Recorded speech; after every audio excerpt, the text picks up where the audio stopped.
And I am General Counsel for NADECO, and I'm honored to be part of an illustrious group such as NADECO that has a long history of trying to do the right thing and keep democracy safe, restore democracy, and restore the rule of law.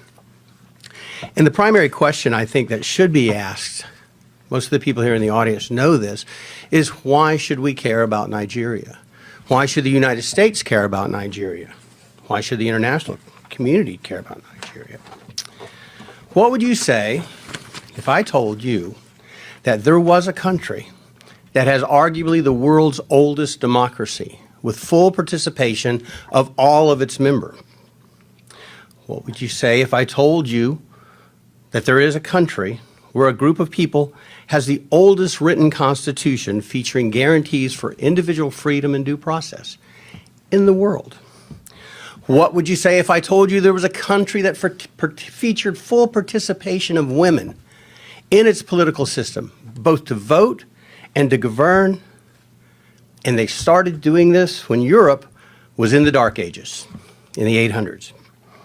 What would you say if I told you there was a country that is consistently in the top 10 of oil-producing nations since the 1980s? What would you say if I told you this same country has never been openly antagonistic or antagonistic to the United States, has never been an enemy of the United States, in fact, has never been an enemy of the West? What would you say if I told you this very same country has the greatest number of doctors living in the United States of America per capita than any other nation in the world? More than England, more than Russia, more than Germany. What would you say if I told you that 29% of the immigrants from this country over the age of 25 hold a graduate degree, when you compare that to 11% of the population of the United States over the age of 25 holding a graduate degree? This country has almost 3 times more people holding graduate degrees here in the United States, contributing to our economy and our well-being and our security. What would you say if I told you the same country has 45% of the involvement of its people, the immigrants that live here, the diaspora, in education services, and most are professors at top universities?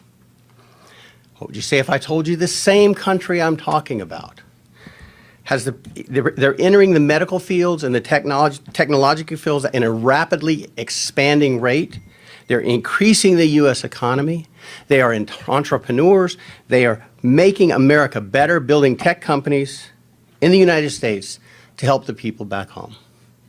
Would anybody be able to guess that country was in Africa? Would anybody be able to guess that country is Nigeria? Because it is. That's Nigeria. So when you say, why Nigeria, it is almost a fool's question. One of the greatest nations that has all of these things going for it, and yet we constantly turn our back on Nigeria. Shouldn't we be favoring this nation? Shouldn't we be more attentive to this nation? Shouldn't we treat this nation, this giant of an entire continent, not of a region or an area, of an entire continent that stands out as a shining beacon? Shouldn't we treat them as especially favored allies of the United States and indeed of the West? Especially given the insecurity in the world today with issues relating to extremism and energy shortages.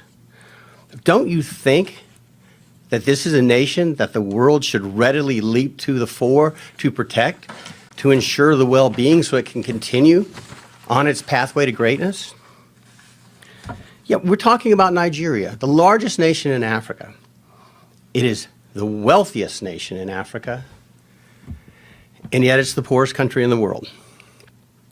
Nigeria now has more people living below the poverty line than any other nation in the world, which is a remarkable feat, given that there are 234 million people in Nigeria and approximately 1.4 billion people in India, the former dubious leader of world's poverty.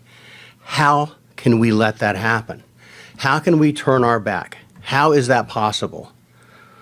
Nigeria is also the site of the largest genocidal slaughter the world has seen since World War II. And yet nobody wants to talk about it. Nobody wants to do anything about it. I am here very proud to be involved with NDECO because NDECO wants to do something about that. Something is very, very, very wrong.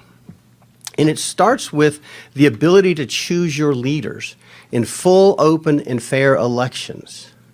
Nigeria has descended into a kleptocracy.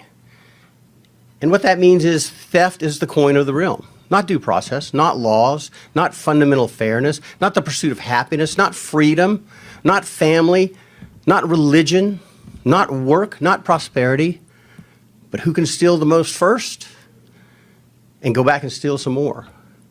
And that is something that I believe the Nigerian people can solve on their own, but they're going to have the help. We cannot continue to turn our back on Nigeria. The international ramifications or aspects are very clear. Article 25 of the International Convention on Civil and Political Rights, which was adopted in 1966, became law and active in 1976, was adopted by the United States in 1992 and by Nigeria, fully adopted, says that every citizen shall have the right and the opportunity, without any of the distinctions mentioned in Article 2 and without unreasonable restrictions, to take part in the conduct of public affairs directly or through freely chosen representatives, and to vote. This treaty signed by Nigeria and by the United States, and by the way, in the United States, when we sign a treaty, it becomes the law of the land with certain restrictions. So the United States has to comply with this. Nigeria has to comply with this international edict. It is as fundamental as any human right. And let me quote the UN, the Covenant 25 says, to vote and to be elected at genuine periodic elections, which shall be by universal and equal suffrage and shall be held by secret ballot, guaranteeing the free expression of the will of the electors. That's why this is important. We have a violation of international law that rises to a violation of human rights, and we all know the human rights violations that follow. And it's by a nation that we should hold in special favor, that we should hold more closely, that we should take better care of. The fact of the matter is that what was supposed to happen, and again, we are not partisan, NDECO is not partisan, but it appears as though the process, and that's what nations, that's what a democracy is. That's the greatness of America, is the process. It's not the people, it's the process. It's not the result, it's the process. How our government works, how our elections work. And the process of this election in the 2023 Nigerian presidential elections appears to be fundamentally flawed. We believe, NDECO believes, that the February 25 to 26, 2023 election, the results, the hasty announcement of the results, are fundamentally at odds with the Nigerian election laws. And as Dr. Ogebi said very clearly, they didn't just violate rules, they violated their own laws. INEC glorified their efforts to make this the cleanest, the purest, the most transparent and fair election in Nigerian history, in African history. And yet, they violated every single fundamental tenet in every single law. They instituted the bimodal voter accreditation system. You've heard about that, the BVAS. All that is, make no mistake about it, there's a lot on the internet that seems to, people want to believe that when you voted with the BVAS, that recorded your vote and your vote was sent somewhere and it went to a server and it was tabulated and somehow Tinubu or the APC were able to hijack that electronic signal. That's not what happened. It was more pernicious than that. It was more old-fashioned than that.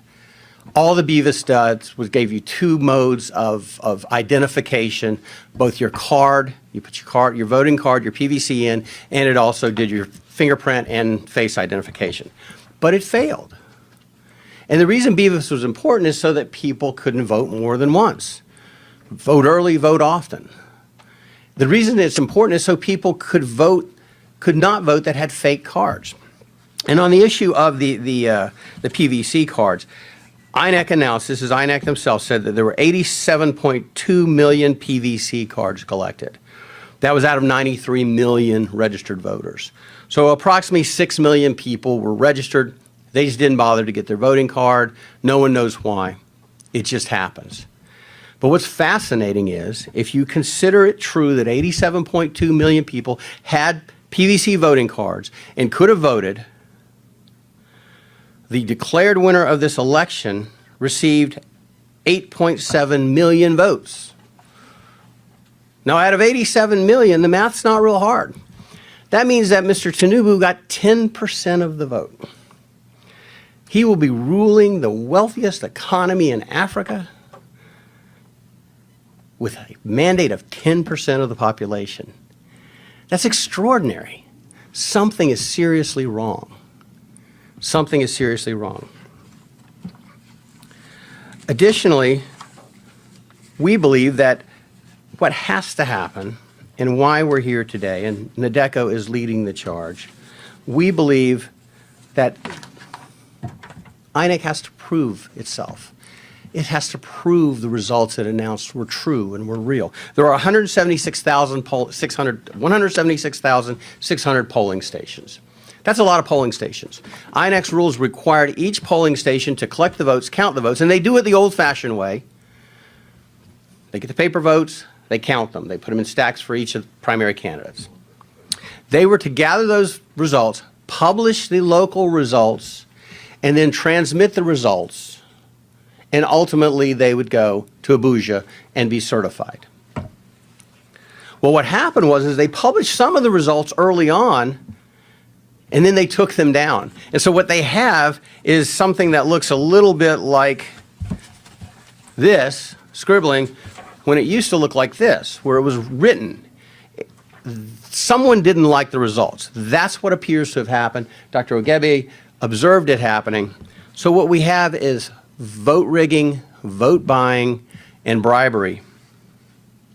So despite INEC's efforts, nothing good happened. And we're back to the same old thing, the same old efforts. So what do we do? What do we do in the United States? What do we do as members of the diaspora? What do we do as international attorneys or international law folks? What do we do to ensure democracy can thrive? That the promise of 1960 can become true again, hopefully. Well, we are asking that INEC throw open the curtains and let the full light of truth come in to prove the transparency and the veracity of the results they've announced. If the results are true, they should be able to prove it. It is absolutely not extraordinary to ask them to prove it. Show me your math. We've all gone to school. Show me your math. You've got a number. Show me how you got to that number. Prove what you did. There can be no debate that the initial investigations indicate that they were savaged. The rules were savaged. The rights of the electorate were savaged. It was polluted by blatant and widespread corruption. And as Dr. Lloyd said, the four horsemen of democracy's doom, bribery, intimidation, insecurity, and vote rigging, appeared to trot and run roughshod all over the nation. They were harnessed to skew the results. We, NDECO, call upon the people of Nigeria to act peacefully, but to demand that proof be provided to them, that INEC prove the results they've announced. We also call upon the international community to join together with the Nigerian judiciary in a concerted effort to condemn and set aside the hastily announced results and instead proceed with the solemn seriousness this deserves. Again, one of the world's great nations is at peril here, continues to be at peril here. We need to make sure we don't continue to turn our back on Nigeria. And what we're asking for is very simple. Prove to us. Prove. NDECO says prove to us that if there is a Nigeria and there is a democracy in Nigeria, that it was arrived at lawfully and in accordance with the rule of law. The continuation of power by the ruling party is a wholesale disenfranchisement of Nigeria without more. That is little more than a dictatorship. And it's a new dictatorship. But it is nonetheless a dictatorship because it's imposed apparently against the will of the people. And we believe the will of the people of Nigeria must be preserved, it must be sanctified, and it must be held with the most solemn of regard. This event is designed to lead a global call to action, to address INEC's duplicity, and to make sure that the truth is told, and that what happened is exposed, and the next steps can be taken. And I, for one, I know there was a lot of skepticism. I've appeared in this, well, a few rooms over a few years ago on the Uzodimma issue. I was involved in drafting briefs that were filed there.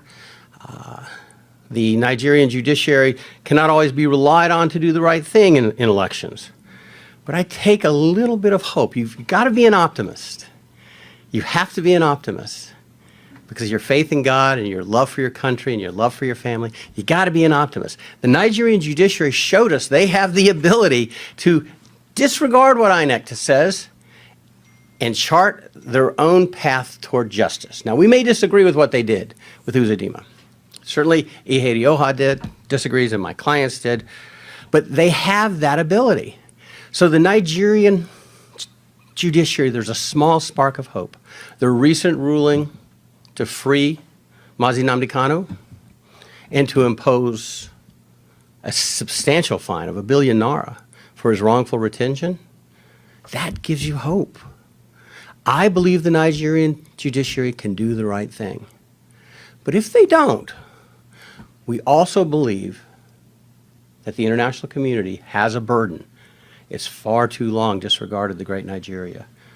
We cannot turn our back. The will of the people of Nigeria must be preserved. Thank you.